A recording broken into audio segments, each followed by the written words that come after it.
Hey there, welcome to our problem-solving video today. So, we had a curious problem presented to us about CDRWs and the difference between quick erase and full erase. The original question delved into whether a full erase creates all zeros or all ones on the media, especially when it comes to specifying this on Windows. Quite an interesting problem indeed. Let's get into the details. In the solution provided, it was explained that during a full erase of a CDRW, it doesn't actually create all zeros or all ones on the media. Instead, the erase process removes all the pits on the CDRW. These pits and lands on a CDRW reflect light differently, allowing information to be encoded in sequences of pits and lands. This process involves encoding zeros as no transition and ones as transition, which forms the basis of how data is stored on the media.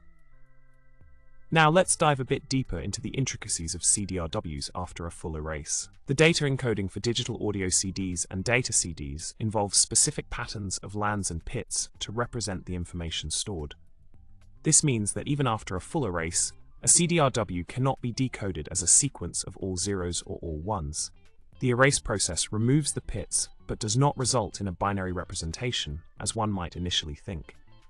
Fascinating, right?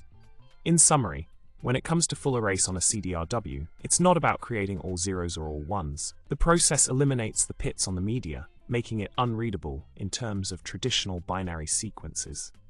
It's a quirky revelation about the inner workings of CDRWs that most of us might not have considered before.